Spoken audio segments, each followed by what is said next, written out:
Hi hello friends, ಎಲ್ಲರಿಗೂ ನಮಸ್ಕಾರ. ಇವತ್ತೊಂದು ಏಪ್ರಿಲ್ 22 ಮಂಗಳವಾರ ಬೆಳಿಗ್ಗೆ 5:30ಗೆ ನನ್ನ ರೊಟೀನ್ ಶುರುವಾಗಿದೆ.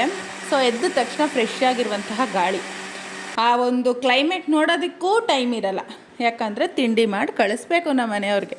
ಅವರು ಇವತ್ತು ಕೇಳಿದ್ದು ನೀರು ದೋಸೆ, ಅದ್ರ ಜೊತೆಗೆ ಟೊಮೊಟೊ ಚಟ್ನಿ ಕೇಳಿದರು, ಖಾರವಾಗಿ. ರೆಡಿ ಮಾಡೋಣ ಅಂದ್ಬಿಟ್ಟು ನಾನೇನೋ ಬೇಗ ಆಗತ್ತೆ ಅಂತ 5:30ಗೆ ಎದ್ದರೆ ಟೈಮೇ ಸಾಕಾಗಲಿಲ್ಲ. ಯಾಕಂದರೆ ಎಲ್ಲ ರೆಡಿ ಆಯಿತು, ದೋಸೆ ಹಾಕೋದು ಸ್ವಲ್ಪ ಲೇಟ್ ಆಗುತ್ತಲ್ವ. ಸೊ ಆದ್ದರಿಂದ ಒಂಚೂರು ಕೂರ್ಲೂ ಇಲ್ಲ, ಹಾಗೆ ನೀರು ಕುಡಿಯೋದಕ್ಕೂ ಟೈಮ್ ಆಗಲಿಲ್ಲ. ಹೇಗೋ ದೋಸೆ ಎಲ್ಲ ಹಾಕ್ಕೊಟ್ಟೆ, ಅದ್ರ ಜೊತೆಗೆ ಅಗಸೆ ಬೀಜದ್ದು ಜೆಲ್ ಮಾಡಿಕೊಂಡು ಅದು ಅಕ್ಕಿ ರುಬ್ಬಿದೆ ಅಲ್ವಾ ಗಟ್ಟಿ ನೈಸಾಗಿ, ಅದನ್ನೇ ಸ್ವಲ್ಪ ಫೇಶಿಯಲಾಗಿ ಬಳಸ್ಕೊಳ್ಳೋಣ ಅಂದ್ಬಿಟ್ಟು ಅದಕ್ಕೆ ಸ್ವಲ್ಪ ಟೊಮೊಟೊ ಪ್ಯೂರಿ ಹಾಕಿ ಕಲಸಿ ಇಟ್ಕೊಂಡಿದ್ದೀನಿ. ಟೊಮೊಟೊ ಚಟ್ನಿ ತುಂಬಾ ಸಿಂಪಲ್ಲು, ಸೂಪರಾಗಿರುತ್ತೆ. ನೀರು ದೋಸೆ, ಅಕ್ಕಿ ರೊಟ್ಟಿಗೆ, ಹಾಗೆ ಬಿಸಿ ಬಿಸಿ ಅನ್ನಕ್ಕೆ ಮಸ್ತಾಗಿರುತ್ತೆ. ಈ ರೆಸಿಪಿ ನಿಮ್ಗೆ ಆಲ್ರೆಡಿ ಶೇರ್ ಮಾಡ್ಕೊಂಡಿದ್ದೀನಿ. ಅದ್ರ ಜೊತೆಗೆ ನೀರು ದೋಸೆ ಕೇಳಿದ್ರಲ್ವ, ಸೊ ಅವ್ರಿಗೆ ಹಾಕಿ ಬಾಕ್ಸ್ಗೆ ಪ್ಯಾಕ್ ಮಾಡಿ ಕಳಿಸ್ದೆ. ಇದೊಂಥರ ಸಾಫ್ಟಾಗಿ ತೆಳ್ಳಗೆ ಬಿಸಿ ಬಿಸಿಯಾಗಿ ಒಂಥರ ಬಾಯಲ್ಲಿಟ್ಟರೆ ಕರ್ಗೋಗೋ ರೀತಿ ಇರುತ್ತೆ. ಕೆಲವ್ರಿಗೆ ಇಷ್ಟ ಆಗುತ್ತೆ, ಕೆಲವ್ರಿಗೆ ಇಷ್ಟ ಆಗೋದಿಲ್ಲ ಈ ದೋಸೆ.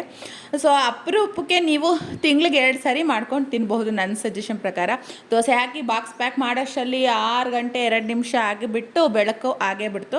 ಸೊ ಇಷ್ಟು ತೆಳ್ಳಗೆ ಪರ್ಫೆಕ್ಟಾಗಿ ಸಾಫ್ಟಾಗಿ ಬಂದಿತ್ತು, ತುಂಬಾ ಚೆನ್ನಾಗಾಗಿತ್ತು ಎರಡೂ ಸಹ. ಬೆಳಗ್ಗೆ ಎಲ್ಲ ಮಾಡಿ ಕಳಿಸಿ ನಂತರದಲ್ಲಿ 6:30 ಮೇಲೆ ನಾನು ಒಂದು ರೈಸ್ ಫೇಶಿಯಲ್ ಮಾಡ್ಕೊಳ್ಳೋಣ ಅಂತ ಅಂದ್ಬಿಟ್ಟು ಜಸ್ಟ್ ತೋರಿಸ್ದೆ ಅಲ್ವ, ಆವಾಗಲೇ ಅದನ್ನು ಹಚ್ಚಿ ನೀಟಾಗಿ ವಾಶ್ ಮಾಡಿಕೊಂಡೆ. ಈ ರೀತಿ ಮುಖ ಆಗಿದೆ. ನಂತರದ ಫ್ರೆಶ್ ಅಪ್ ಆಗಿ ಪೂಜೆ ಮಾಡಿ ಸ್ವಲ್ಪ ರೆಸ್ಟ್ ಮಾಡಿ, ಮಧ್ಯಾಹ್ನ ಯಾಕೋ ಅಡುಗೆ ಮಾಡೋದಕ್ಕೆ ಬೇಜಾರಾಯಿತು.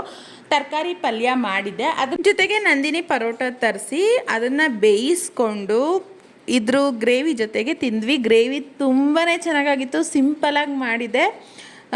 ಹಾಗೆ ಈ ನಂದಿನಿ ಪರೋಟ ಬಂದು ತುಂಬ ಚೆನ್ನಾಗಿತ್ತು. ಬಟ್ 5ಕ್ಕೆ 90 ರೂಪಾಯಿ, ತುಂಬ ಹೊಟ್ಟೆ ಉರಿತು.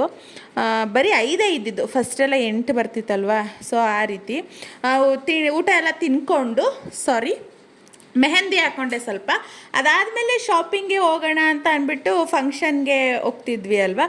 ಸೊ ಅವ್ರಿಗೆ ಗಿಫ್ಟು ಕೊಡೋಣ ಅಂತ ಅಂದ್ಬಿಟ್ಟು ಏನೋ ಒಂದು ಪರ್ಚೇಸ್ ಮಾಡಿ ತಂದ್ವಿ. ಸೊ ಚಂದನು ಬಂದಿದ್ಲು, ಅವಳು ಅವ್ರ ಫಂಕ್ಷನ್ಗೆ ಅಂತ ಅಂದ್ಬಿಟ್ಟು ಕೆಲವೊಂದು ಐಟಮ್ನ ಪರ್ಚೇಸ್ ಮಾಡಿ ನಮಗೋಸ್ಕರ ಮಾವು, ಬಾಳೆಹಣ್ಣು ಹಾಗೆ ಸೀಬೆಕಾಯಿ ಎಲ್ಲ ತಂದುಕೊಟ್ಲು. ನಮ್ಮ ಈ ವರ್ಷದ ಮೊದಲನೆಯ ಮಾವಿನ ಹಣ್ಣು ನಮ್ಮ ಮನೆಗೆ ಬಂದಿರೋ ಅಂಥದ್ದು, ತುಂಬಾ ಸ್ವೀಟಾಗಿತ್ತು, ತಿಂದ್ವಿ. ರಾತ್ರಿಗೆ ಬಿಸಿ ಬಿಸಿ ಅನ್ನ, ಟೊಮೊಟೊ ಗೊಜ್ಜು, ತರಕಾರಿ ಗೊಜ್ಜೆಲ್ಲ ಇತ್ತಲ್ವ, ಅದ್ರ ಜೊತೆಗೆ ಎಂಜಾಯ್ ಮಾಡಿಕೊಂಡು ಊಟ ಮಾಡಿದೆ. ತುಂಬಾ ಚೆನ್ನಾಗಿತ್ತು. ಕೆಲವೊಂದು ಸಾರಿ ಹಾಗೆಯೇ ಜೀವನದಲ್ಲಿ ಕಂಟಿನ್ಯೂ ಅದೇ ಹೋಗ್ತಾ ಇದ್ದರೆ ಕೆಲವೊಂದು ಬೇಜಾರಾಗ್ತಾ ಇರುತ್ತೆ, ಅಡ್ಜಸ್ಟ್ ಮಾಡ್ಕೊಂಡು ಹೋಗ್ತಾ ಇರಬೇಕಷ್ಟೇ. Thank you.